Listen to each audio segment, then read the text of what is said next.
Saudara yang terkasih di dalam Kristus, saat ini kita akan bersama-sama menerima sabda Tuhan. Sebelumnya kita mari bersatu di dalam doa.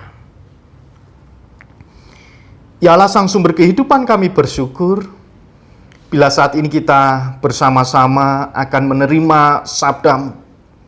Biarlah apa yang akan kami terima menjadikan kami lebih semangat lagi untuk menjadi saksi-Mu di tengah-tengah kehidupan ini. Terima kasih ya Allah, bersabdalah, karena kami siap untuk mendengarkan. Di dalam Kristus Sang Sumber sabda yang hidup, kami berdoa. Amin. Saudara yang terkasih di dalam Kristus, sabda Tuhan pada saat ini terambil di dalam kitab Mazmur pasal 51 ayat 3 sampai ayat 15. Demikianlah sabda Tuhan. Kasihanilah aku ya Allah menurut kasih setiamu. Hapuskanlah pelanggaranku menurut rahmat-Mu yang besar. Bersihkanlah aku seluruhnya dari kesalahanku, dan tahirkanlah aku dari dosaku. Sebab aku sendiri sadar akan pelanggaranku. Aku senantiasa bergumul dengan dosaku. Terhadap engkau sajalah aku telah berdosa dan melakukan apa yang kau anggap jahat. Supaya ternyata engkau adil dalam putusan-Mu, bersih dalam penghukuman-Mu. Sesungguhnya dalam kesalahan aku diperanakkan, dalam dosa aku dikandung ibuku. Sesungguhnya engkau berkenan akan kebenaran dalam batin, dan dengan diam-diam engkau memberitahukan hikmat kepadaku. Bersihkanlah aku daripada dosaku dengan hisop, maka aku menjadi tahir. Basuhlah aku, maka aku menjadi lebih putih dari salju. Biarlah aku mendengar kegirangan dengan sukacita. Biarlah tulang dan yang kau remukkan bersorak-sorak kembali. Sembunyikanlah wajah-Mu terhadap dosaku. Hapuskanlah segala kesalahanku. Jadikanlah hatiku tahir, ya Allah, dan perbaharuilah batinku dengan roh yang teguh. Janganlah membuang aku dari hadapan-Mu, dan janganlah mengambil roh-Mu yang kudus daripadaku. Bangkitkanlah kembali padaku kegirangan karena selamat yang daripada-Mu, dan lengkapilah aku dengan roh yang rela. Maka aku akan mengajarkan jalan-Mu kepada orang-orang yang melakukan pelanggaran, supaya orang-orang berdosa berbalik kepadamu. Demikianlah sabda Tuhan, yang berbahagia kita semua yang menerima sabda Tuhan serta melakukannya di dalam kehidupan kita sehari-hari. Haleluya. Saudara yang terkasih di dalam Kristus, saat ini kita akan bersama merenungkan sabda Tuhan dari Mazmur 51 ayat 3 sampai 15. Dan saat ini kita diberikan tema menyadari kesalahan. Menyadari kesalahan adalah tidak mudah di dalam kehidupan kita untuk menerima teguran. Terkadang kita ini kalau ditegur, ini tidak mau. Dan itu tidak mudah bagi diri kita untuk menerima teguran. Baik teguran itu dari manapun. Nah, saudara yang terkasih di dalam Kristus, seringkali kita saat ditegur menjadi marah. Dan bahkan kita merasa tersinggung, kita juga merasa direndahkan karena sudah ditegur. Oleh sebab itu, orang yang menegur kita saat itu mungkin mengingatkan bahwa apa yang kita lakukan itu adalah tidak benar atau salah. Oleh sebab itu, mari bersama-sama kita belajar dari bacaan kita saat ini bagaimana Tuhan memakai siapapun untuk mengembalikan kehidupan kita melalui teguran-teguran yang kita terima. Ibu, bapak, dan saudara yang terkasih di dalam Kristus, ada teguran yang mendidik dan membuat orang itu menjadi sadar. Dan bahkan ia mulai menyadari kesalahannya. Ada pula teguran yang kita terima atau teguran yang kita berikan kepada orang lain justru akan mematahkan semangat orang tersebut. Nah, Teguran yang bertujuan untuk mendidik dan menghantarkan di dalam kehidupan kita agar berbuat baik, berbuat lurus, menuju ke jalan yang lebih baik. Yaitu bagaimana ketika Nathan menegur Daud saat Daud melakukan perbuatan yang tidak baik. Ketika dia harus mengambil seseorang atau seorang perempuan yang bukan istrinya, yang akan dijadikan istrinya.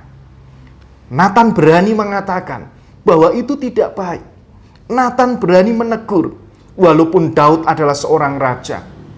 Tetapi Nathan mau mengingatkan agar kehidupan Daud itu tidak jatuh di dalam dosa.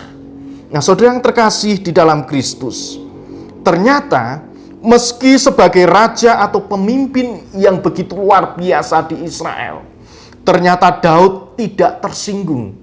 Daud merasa tidak direndahkan. Dan Daud tidak marah ketika diingatkan atau ditegur oleh Nathan. Oleh sebab itu, sebagai seorang pemimpin yang besar pun, seorang pemimpin yang memiliki kedudukan yang luar biasa pun, siapapun di antara kita harus siap untuk menerima teguran ketika kita berbuat salah atau berbuat dosa. Saudara yang terkasih di dalam Kristus, bacaan kita pada saat ini bahwa semua orang memiliki peluang untuk melakukan kesalahan. Bahwa setiap orang bisa salah dalam berpikir, dalam bertutur kata, bersikap dan bertindak yang salah. Semua orang memiliki peluang atau potensi untuk berbuat kesalahan. Oleh sebab itu, di dalam kehidupan kita dibutuhkan sikap yang benar dalam merespon setiap kesalahan yang kita perbuat. Sebab jika tidak, bisa berakibat buruk pada diri kita dan juga berakibat buruk kepada orang lain. Kalau kita salah merespon akan kesalahan yang kita perbuat, maka akan berdampak kepada diri kita dan juga kepada orang lain. Oleh sebab itu ada dua hal yang bisa membuat seseorang itu semakin terpuruk dan jatuh dalam merespon kesalahannya. Yaitu yang pertama, ia akan selalu membenarkan diri. Ora gelem dianggap salah, tidak mau ditegur. Yang kedua, dia menyalahkan diri secara terus-menerus. Karena dia salah dalam merespon setiap perbuatan salah yang sudah dilakukan, menyesal. Akhirnya dia menyalahkan diri secara terus-menerus. Yang selanjutnya adalah dia melakukannya karena dia membenarkan diri. Pokoknya sing dilakoke, sing ditindake, itu yang benar bagi dirinya dan bagi orang lain. Tetapi bacaan kita di dalam Mazmur pasal 51 ayat 3-15, bagaimana pertobatan seorang Raja Daud ketika diingatkan oleh Nathan. Dia tidak marah, tidak tersinggung, dan tidak merasa direndahkan. Walaupun Daud adalah seorang pemimpin bangsa Israel yang pada waktu itu juga dipilih oleh Allah sendiri untuk menuntun rakyatnya, yaitu bangsa Israel yang adalah pilihan Allah. Ia bukanlah manusia yang kebal terhadap perbuatan dosa. Apa yang dilakukannya setelah ia sadar bahwa dirinya jatuh di dalam dosa, maka ada tiga hal yang dilakukan Daud ketika dia ditegur Nathan. Dia sadar bahwa dirinya salah dan berbuat dosa. Maka tiga hal yang dilakukan Daud. Yang pertama, ia mengakui kesalahan dan memohon pengampunan kepada Tuhan. Daud merasa dan sadar bahwa dirinya salah, maka Daud mengakui kesalahan dan memohon pengampunan kepada Tuhan. Nah, ini yang harus kita teladani, bahwa menjadi manusia yang berani mengakui kesalahan dan mau secara total memohon pengampunan kepada Tuhan, itu tidak mudah bagi manusia untuk melakukannya. Oleh sebab itu mari bersama-sama. Yang pertama, bahwa kita harus mengakui kesalahan dan memohon pengampunan kepada Tuhan. Sama seperti apa yang dilakukan oleh Daud. Yang kedua, Daud dipulihkan, memulihkan hubungan secara horizontal dengan mengakui kesalahannya di depan sesama manusia. Dia mengakui segala dosa dan kesalahannya terhadap Tuhan. Saya mau mengaku salah dan saya bertobat. Tetapi Daud juga tidak malu untuk mengakui kesalahan dan dosa yang sudah dia lakukan kepada Natan. Inilah yang memperbarui kehidupan Daud agar ditolong kembali. Dia salah, dia berbuat salah, dia mohon pengampunan, dia bertobat. Dia tidak malu kepada Allah dan dia tidak malu kepada Natan. Inilah yang sering menjadi PR di dalam kehidupan kita sebagai manusia. Cenderung kita mengedepankan diri kita, keegoisan kita. Ora gelem ngakoni nek salah. Isin karo tonggone, isin karo seduluri, isin karo Gusti Allah. Nah, itu yang sering kita lakukan ketika kita berbuat salah, ketika kita berbuat dosa. Tetapi kita belajar dari Daud. Daud ketika mau dipulihkan hidupnya, dia berani mengakui kesalahannya. Tidak hanya kepada Tuhan, tetapi juga kepada sesamanya. Dalam hal ini adalah Natan dan juga orang-orang terdekatnya. Dan yang ketiga, Daud menjaga diri agar tidak mudah lagi jatuh untuk melakukan kesalahan dengan cara Daud mendekatkan diri kepada Tuhan dengan melakukan peribadatan dengan sungguh-sungguh. Nah, Ibu, Bapak, dan Saudara yang terkasih di dalam Kristus, Mas Samuan GKJ Argo Mulyo dan saudara semua dimanapun saat ini saudara berada. Seseorang yang sudah melakukan kesalahan harus berani mengaku bahwa dirinya salah dan dirinya harus memohon pengampunan kepada Tuhan. Tidak hanya kepada Tuhan, dia harus berani mengakui kesalahannya terhadap sesamanya karena dia sudah berbuat dosa. Setelah dua hal ini dilakukan untuk menjaga agar kehidupan kita tidak lagi jatuh di lubang yang sama, tidak lagi jatuh di dalam kesalahan, di dalam dosa yang sama, maka kita harus menjaga hidup kita dengan cara kita mendekatkan diri kita kepada Tuhan, salah satunya dengan peribadatan. Kita bisa lihat kalau kita teruskan bacaan kita di ayat 16 dan sampai ayat yang ke-19. Nah, itulah yang dilakukan Daud ketika ia menyesali, ia menyadari kesalahannya, bahwa apa yang pernah dilakukannya itu adalah salah, itu adalah perbuatan dosa. Maka untuk memulihkan kembali hubungannya dengan Allah, agar dia tidak malu, dia harus bertobat, mengaku salah, mohon pengampunan, bahwa di dalam hidupnya sudah berlaku salah. Kepada sesamanya dia juga harus mengakui, aku salah. Dia berterima kasih kepada Natan karena sudah mengingatkannya. Inilah yang terkadang sulit untuk dilakukan oleh manusia. Terkadang orang yang menegur kita, mengingatkan kita, justru malah kita musuhi. Justru malah itu, wah, kowe ngelekke titeni. Nah, itu yang sering membuat kita ini semakin jatuh dan terpuruk. Kalau kita menganggap teguran, menganggap nasihat, menganggap peringatan orang lain, itu ketika kita berbuat salah, bahwa itu adalah sesuatu yang jelek, tidak mau menerimanya, maka akan timbul rasa sakit hati, rasa marah, merasa direndahkan, dan bahkan akan ada kebencian dan permusuhan terhadap orang yang sudah mengingatkan akan setiap kesalahan dan dosa kita.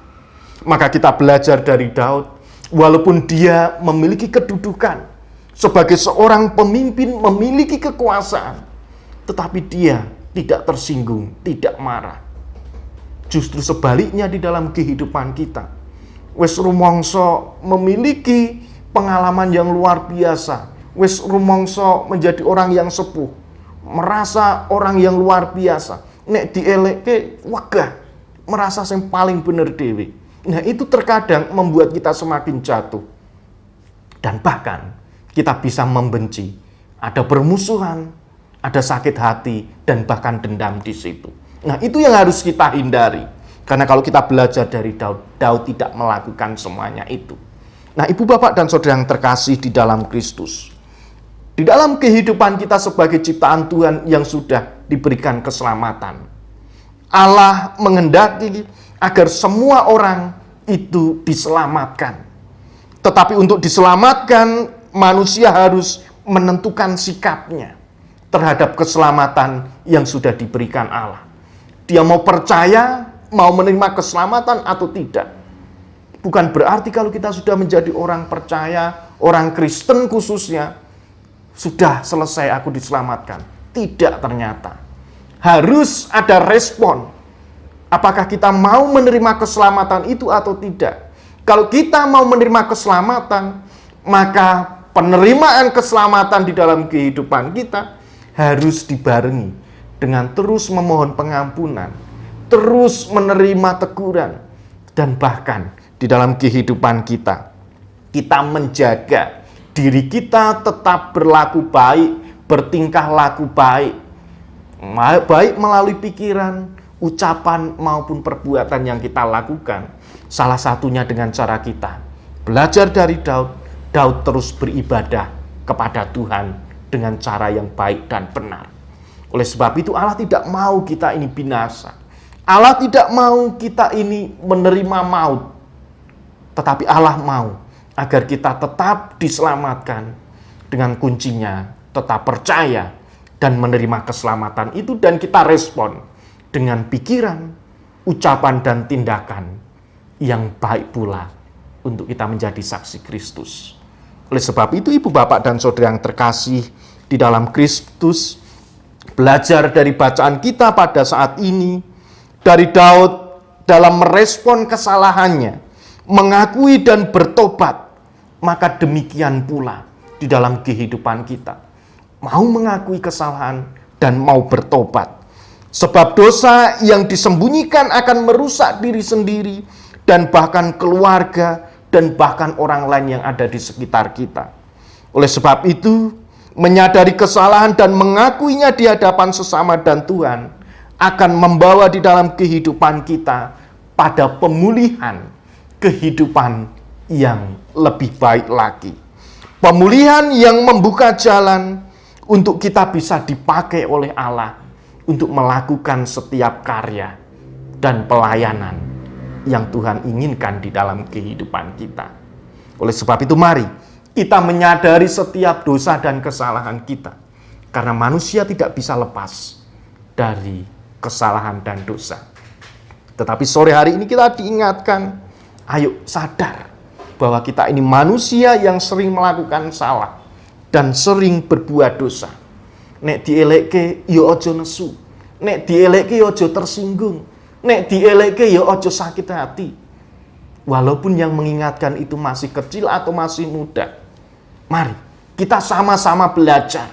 Siapapun yang menegur dan mengingatkan kita, itu adalah sebuah bukti bahwa Tuhan mengasihi kita, dan kita terima dengan sukacita agar kehidupan kita bisa lebih baik lagi, diperbaharui, dan kita menjadi saksi Kristus untuk kemuliaan namanya. Selamat menghayati kehidupan yang Tuhan berikan. Roh Kudus menolong dan menuntun kita. Amin.